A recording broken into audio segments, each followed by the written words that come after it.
आप सभी को लड्डू चाहिए, किंतु यहाँ जितने असुर हैं, लड्डू उनसे कहीं कम है, तो फिर इन्हें कैसे बांटें? हाँ, एक उपाय है। आप में से जो भी कोई एक विशेष बात बताकर अपनी योग्यता प्रमाणित करेगा, वही हमसे लड्डू पाएगा। कैसी विशेष बात बतानी होगी हमें? कोई भी विशेष बात, जैसे यहाँ की कोई विशेष बात, और हाँ, तुम्हारे सेनापति का कोई विशेष गुण भी। गणेश, सेनापति के विषय में ज्ञात करना है तो उन्हीं से पूछ लो। इन साधारण सैनिकों को क्यों मूर्ख बना रहे हो?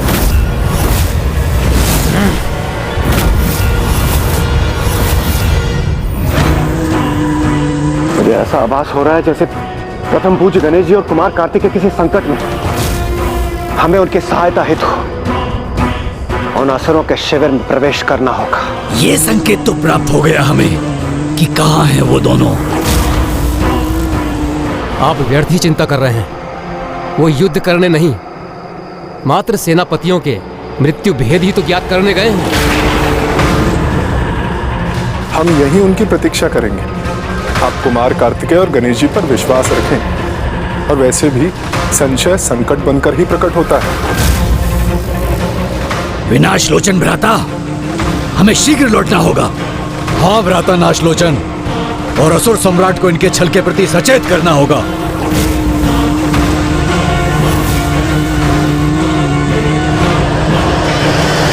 ऐसा प्रतीत होता है जैसे कोई अन्य भी है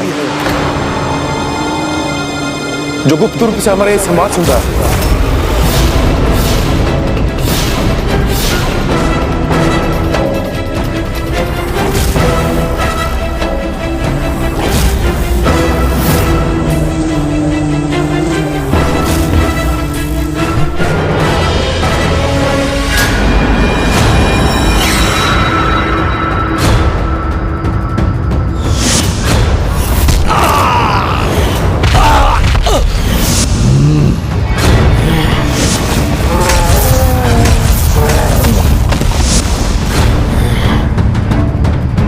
गणेश, सावधान हो जाओ। स्थिति विकट होने की पूर्ण संभावना है यहाँ।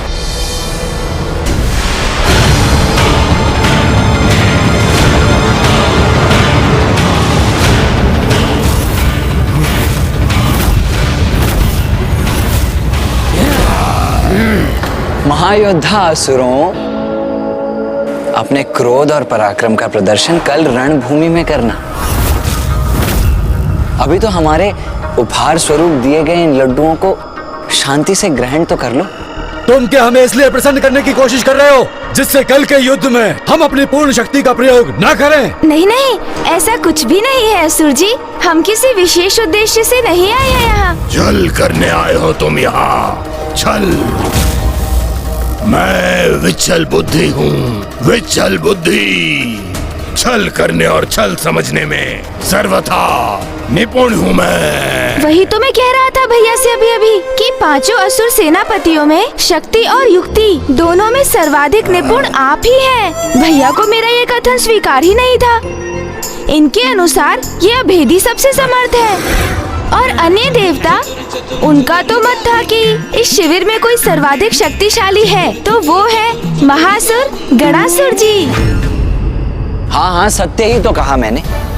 एक अभेदी ही हैं जो आज के युद्ध में तनिक भी आहत नहीं हुए। न मेरे शक्ति दंड का इन पर कोई प्रभाव हुआ, और न ही देवराज इंद्र का वज्र इन्हें कोई क्षति पहुंचा सका। और मैं भी तो बिना आहत हुए वापस लौटा था, और एक साथ मैंने तीन देवताओं को संभाला था। अब असुर सेनापतियों में सर्वाधिक शक्तिशाली कौन? मैं विचल बुद्धि। मैं तुम हो सर्वाधिक शक्तिशाली? कैसा प्रयास है ये? मैं हूँ सर्वाधिक शक्ति संपन्न। तुम जैसे 12 असुरों की शक्ति अपने भीतर समाहित किए हुए हूँ मैं। बस तुम्हारे अंदर तो 12 ही समाहित है ना, लेकिन तुम्हारे जैसे 24 को एक क्षण में अपने विषैले द्रव्य से घुला सकता हूँ। यही तो मैं चाहता था। अब ये दुष्ट अपने रहस्य स्वयं ही उजागर कर देंगे। तब तक मैं करता हूँ लड्डुओं का सेवन। देवगण, प्रथम पूज्य गणेश जी और कुमार कार्तिकेय का रहस्य ही रहना चाहिए।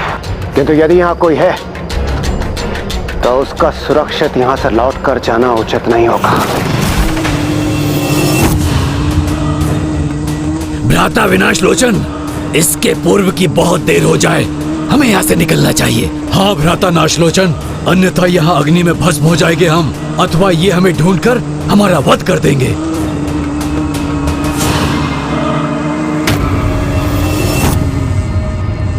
देवगण,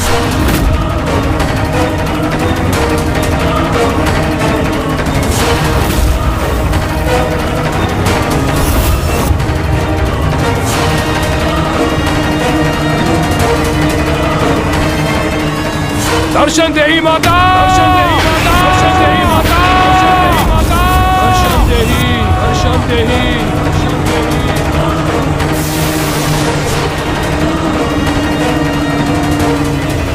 दर्शन देही माता, दर्शन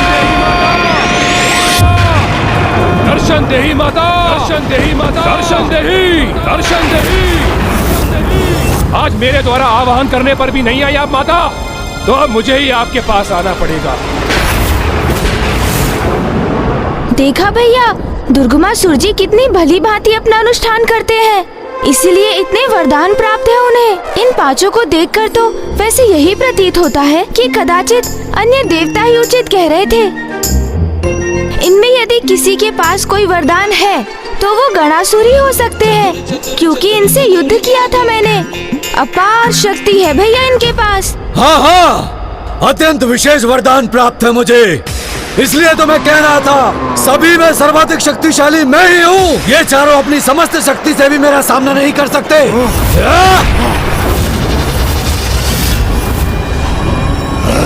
हम चारों अपनी संयुक्त शक्ति से भी नहीं कर सकते तुम्हारा सामना।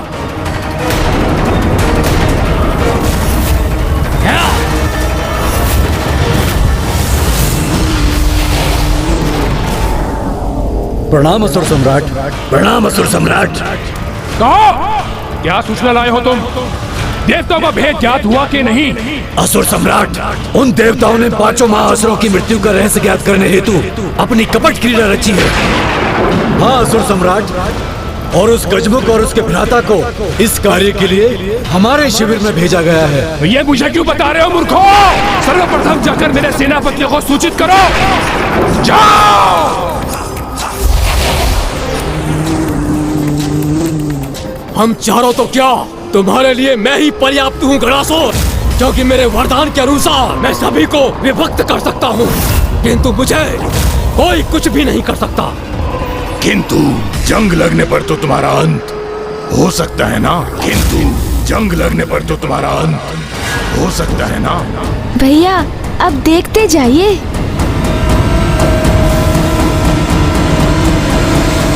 हम शीघ्र सावधान करेंगे उन्हें। किंतु मेरा अंत कोई नहीं कर सकता। स्वयं अग्निदेव और सूर्यदेव भी मुझे क्षति नहीं पहुंचा सके, स्वयं वो भी। परंतु मैं कर सकता हूं तुम्हारा अंत, क्योंकि मुझे तुम्हारे गुप्त रहस्य भली भांति ज्ञात है। सभी अष्टभुजा जीवों के समान तुम्हारे भीतर भी 3 हृदय हैं, और अगर तीनों को एक साथ नष्ट कर दिया जाए तो तुम्हारा अंत भी निश्चित है। और मैं अपने विषैले द्रव्य से पल भर में सभी का अंत कर सकता हूँ। किंतु मेरा नहीं तुमुखा, मेरा नहीं, अभेदी हूँ मैं। कोई अस्त्र शस्त्र मुझे भेद नहीं सकता, किंतु तुम्हारे अंत के लिए तो बस कोई अस्त्र तुम्हारे एक मुख से भीतर जाके दूसरे मुख से बाहर आ जाने के बाद ही तुम ढेर हो जाओगे, किंतु मुझे कोई ढेर नहीं कर सकता। मैं अभेदी हूँ, तुम सबसे शक्तिशाली हो मैं। किंतु कीचड़ में भी तो तुम्हारी शक्ति निम्न हो जाती है ना, वहाँ तो तुम्हें सरलता से कुचला जा सकता है, किंतु मुझे तो न कीचड़ में, न जल में, न पृथ्वी पर, न पृथ्वी के नीचे कहीं कोई मेरा वध नहीं कर सकता। इसीलिए तो सर्वशक्तिशाली हूँ मैं।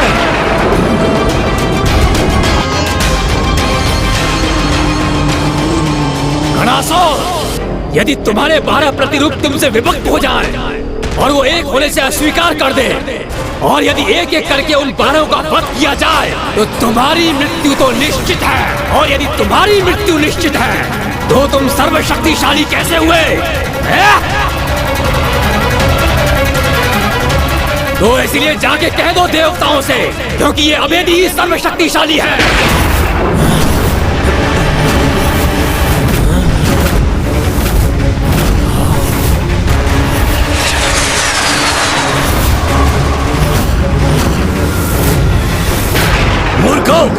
वो दोनों यहाँ आए और तुम पांचों को मूर्ख बनाकर चले गए। मूर्ख हो तुम सभी, जो अपनी मृत्यु का उपाय स्वयं अपने हाथों से अपने शत्रुओं को सौंप दिया।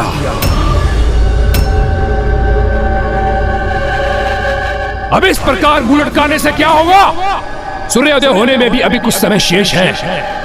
युद्ध की तैयारी करो और स्मरण रहे, जब तक मैं शेष हूँ वो तुम्हारा रहस्य ज्ञात करने के उपरांत भी तुम्हें कोई क्षति नहीं पहुंचा सकते। यही उपाय है उन पांचों को उनके काल के निकट भेजने के लिए।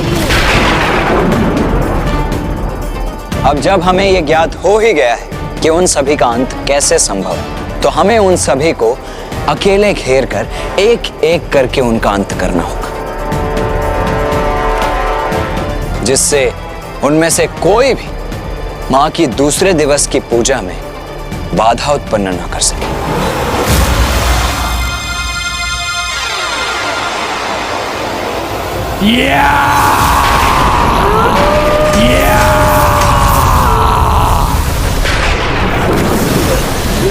मैंने अपने अनुष्ठान से अपार शक्ति प्राप्त की है, उसमें से आंशिक शक्ति मैं तुम सभी को प्रदान कर रहा हूं, जो तुम्हारा सुरक्षा कवच बनकर तुम्हारी सुरक्षा करेगी।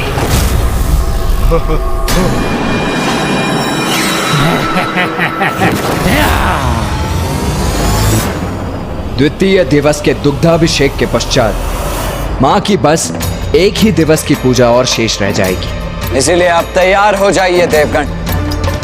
आज के युद्ध के आरंभ का शंखनाद होने में अब अधिक समय शेष नहीं है।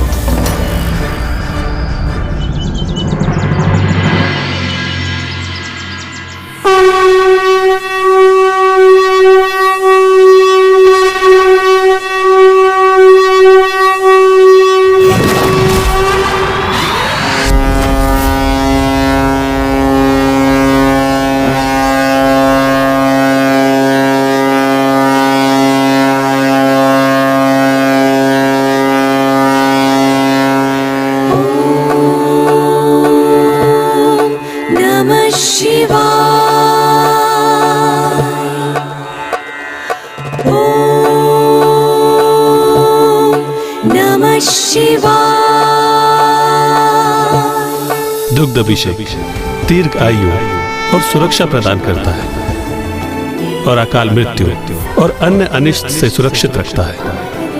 आज इस दुग्ध अभिषेक का सूर्य अस्त के पूर्व संपन्न होना अनिवार्य है, ताकि कल देवी आदिशक्ति गन्ने के रस से अभिषेक कर भभूत आरती के पश्चात अपने 3 दिनों की पूजा संपन्न कर सके और दुर्गमासुर के वध हेतु युद्ध भूमि में प्रस्तुत हो सके। देवी आदि शक्ति द्वारा ये दुग्ध अभिषेक अवश्य पूर्ण होगा। नमः शिवाय।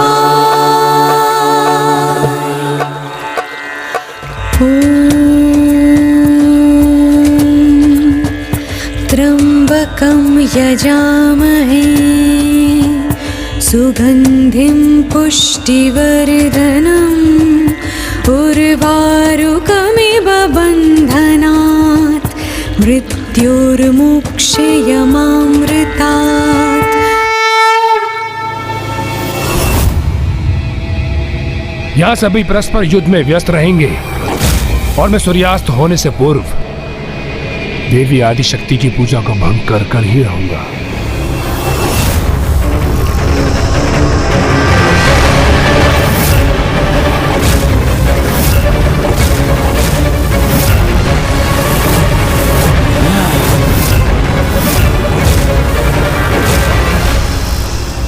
देवताओं, तुम कुछ भी कर लो, किंतु हमारा सामना कदापि नहीं कर सकोगे।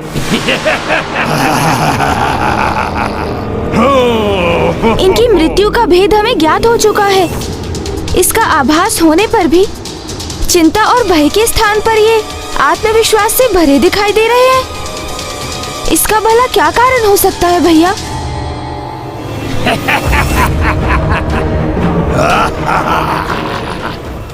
युद्ध का नाद तो मैं ध्वनित कर चुका हूँ देवताओं, तो फिर एकटुक क्यों देख रहे हो?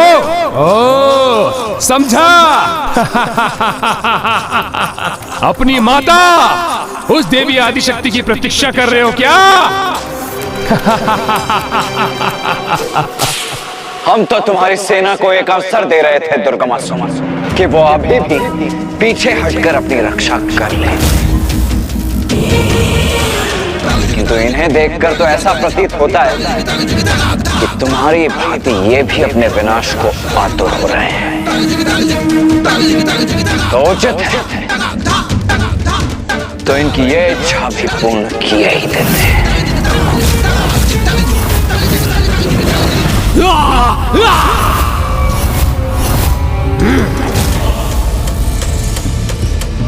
देवताओं, ये भक्त करेगा, ये भक्तासुर तुम्हें।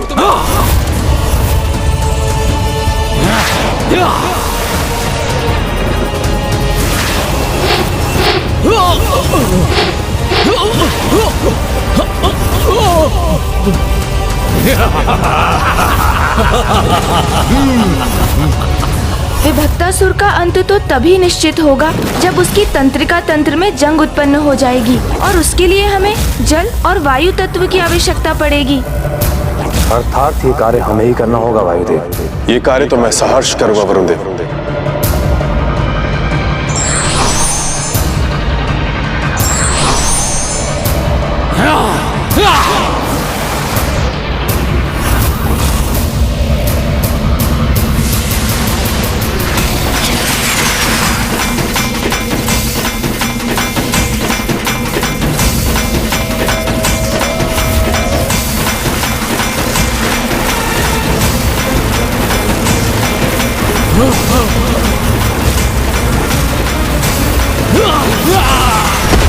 ये क्या? जल और वायु दोनों मेरी तंत्रिका पर।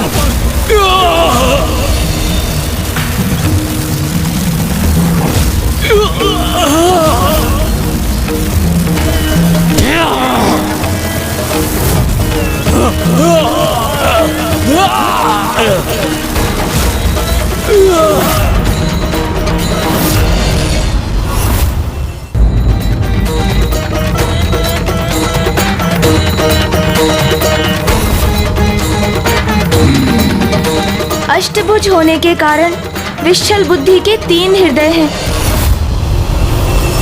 जिस पर एक साथ अस्त्र प्रहार होने पर ही उसकी मृत्यु संभव है।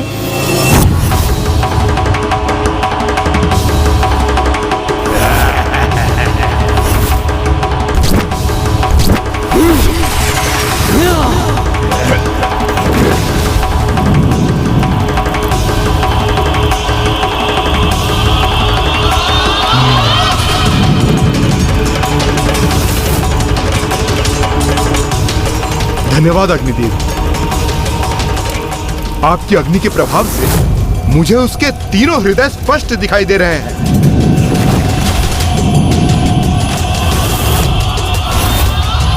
अपने अंतिम श्वास गिन लो। ये अस्त्र प्रहार मेरे लिए घातक सिद्ध हो सकता है।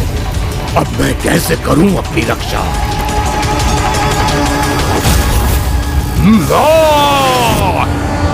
दुमुखासुर के वध हेतु अस्त्र को उसके एक मुख से प्रविष्ट कर उसके दूसरे मुख से निकालना होगा।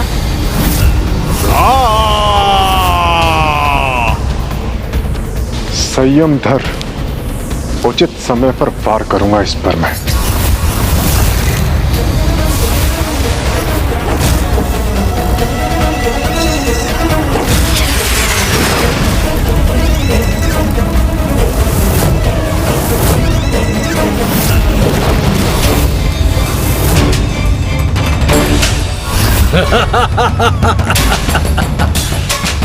देखो गजमुख, देखो मेरी 12 भुजाएं 12 भयंकर अस्त्रों के समान हैं। गणासुर का वध तो तभी संभव है जब उसके 12 हाथ उससे विलग होंगे, और अब ये विलग होकर रहेगा।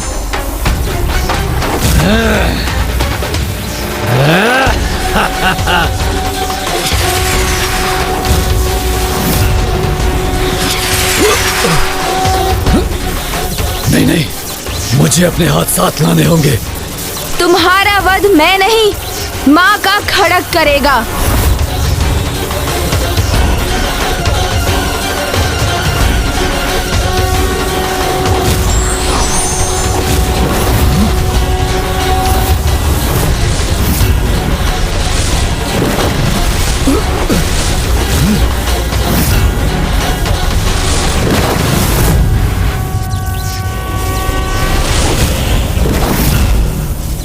अब देखो देवताओं के सेनापति अभेदी तुम्हें कैसे धराशायी करता है।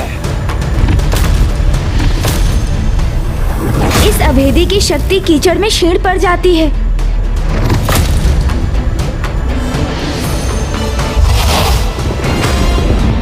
जय मां आदिशक्ति।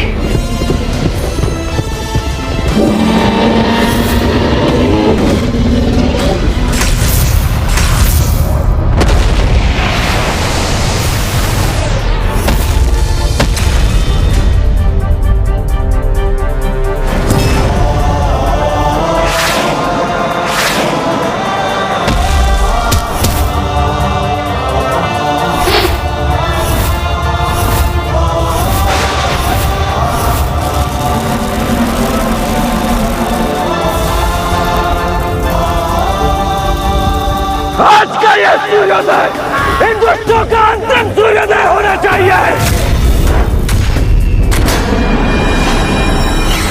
कितने भी प्रयास कर लो, किंतु मेरे महायोद्धा सेनापतियों को तनिक भी क्षति नहीं पहुंचा पाओगे।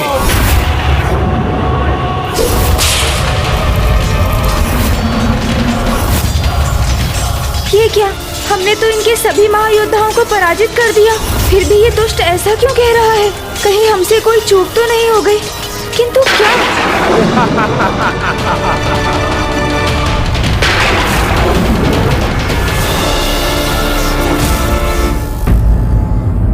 भूल किसी से भी हो सकती है, किंतु महत्वपूर्ण ये है कि व्यक्ति को उस भूल के बारे में विचार करना छोड़ तत्काल उसके सुधार में लग जाना चाहिए।